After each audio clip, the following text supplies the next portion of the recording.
Nous sommes mercredi, bonsoir et bienvenue à cette édition. Le Conseil des ministres s'est réuni sous la présidence du professeur Dioncounda Traoré. Le président de la République par intérim s'est dit très heureux de retrouver le gouvernement au grand complet. Il a saisi l'occasion pour saluer l'équipe de Cheikh Modibo Diarra pour le travail accompli pendant son absence. Amadou Sankaré était dans les couloirs du palais de Koulouba. Sur les hauteurs de Koulouba, ce mercredi matin, il faisait beau temps. Et c'est dans cette atmosphère que le président de la République par intérim, Dioncounda Traoré, a présidé les travaux du premier conseil des ministres après son retour au pays. J'ai retrouvé le gouvernement complet avec extrêmement de plaisir. Je les ai remerciés et félicités. D'abord parce que lorsqu'il m'est arrivé ce que vous savez, ils ont montré beaucoup de sollicitude et beaucoup de sympathie. Ils m'ont envoyé pendant que j'étais ici une forte délégation. Et lorsque j'étais à Paris également, beaucoup de ministres sont allés me voir pour me souhaiter un prompt rétablissement. Donc je les ai remerciés pour cela. Et je les ai remerciés également pour le travail qu'ils ont abattu pendant mon absence. Vous savez, notre pays traverse des périodes extrêmement difficiles.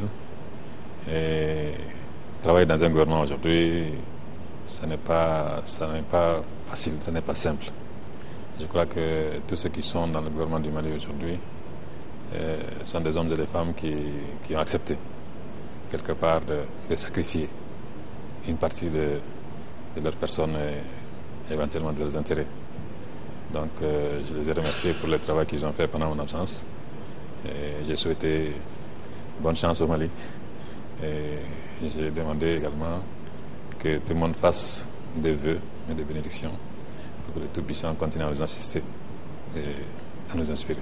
Ce conseil se tient dans un contexte particulier, au moment où la formation d'un gouvernement d'union nationale est attendue. Mais à quand la formation de cette équipe? Rien vous dire pour le moment, je suis en train de consulter. Je pense que dès que j'aurai terminé les consultations et que nous nous serons mis d'accord sur un certain nombre de lignes directrices, nous mettrons en place un gouvernement d'union nationale. Compte tenu de son agenda très chargé, le président de la République a quitté le Conseil après l'ouverture de séance pour poursuivre ses consultations avec les forces vives de la nation. Et justement, à l'ouverture des travaux, le président de la République s'est dit réconforté par le soutien et les témoignages de sympathie du Premier ministre et de l'ensemble des membres du gouvernement suite à l'agression dont il a été victime le 21 mai 2012. Il les a remerciés pour le travail réalisé avec abnégation dans un contexte particulièrement difficile pour notre pays et les a encouragés à continuer à travailler pour le Mali et les Maliens. En retour, le Premier ministre a souhaité au président de la République bon retour et courage dans l'accomplissement de sa mission. Après donc examen des points inscrits à l'ordre du jour, le Conseil a procédé à des nominations et a entendu une communication avec moi dans ce studio, Ibrahima Djombele, pour vous livrer le contenu. Bonsoir Ibrahima. Bonsoir Aïssata Ibrahim Maïga. On commencera par le chapitre des mesures individuelles.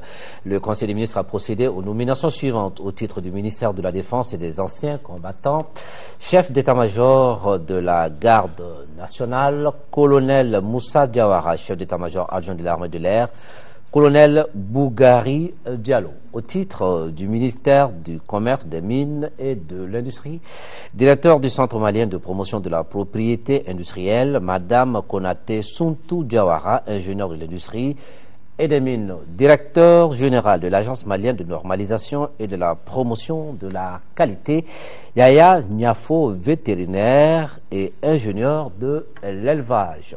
Au titre du ministère de l'Agriculture, de l'Élevage et de la Pêche, conseil technique, Moussa Kamara, ingénieur de l'Agriculture et du Génie rural. Au titre du ministère de l'Enseignement supérieur et de la Recherche scientifique, directeur général du Centre national des œuvres universitaires, CENU, colonel-major Nouhoum Sangaré. Au chapitre des communications, au titre du ministère des Maliens de l'extérieur et de l'intégration africaine, le Conseil des ministres a entendu une communication écrite relative aux travaux de la 95e session du Conseil des ministres ACP et de la 37e session du Conseil des ministres ACP-UE, auquel a pris part une délégation de notre pays. C'était du 10 au 15 juin 2012 à Port Vila, en République du Vanuatu. La 95e session du Conseil des ministres ACP s'est réunie dans la perspective des préparatifs de la 37e session du Conseil des ministres des groupes ACP et ACP-UE. Le Conseil des ministres ACP a, au cours de cette session, examiné plusieurs questions portant sur le coton, le sucre et la banane, les accords de partenariat économique, les préparatifs de la conférence des Nations Unies au Brésil et l'examen de la performance du 10e Fonds européen du développement.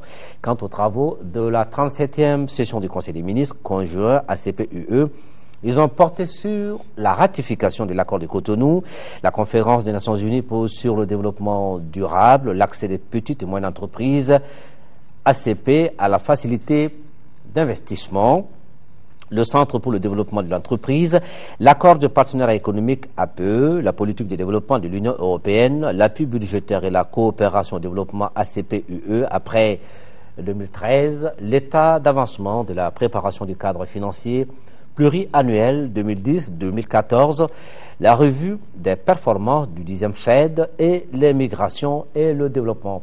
Ces différentes sessions du Conseil des ministres ACP et du Conseil conjoint ACP-UE ont offert au ministre des Affaires étrangères et de la coopération internationale l'opportunité d'éclairer les représentants de 119 États ACP et ceux de l'Union européenne sur la situation politique et sécuritaire du Mali, notamment dans les régions nord occupées par les rebelles et leurs alliés djihadistes et salafistes.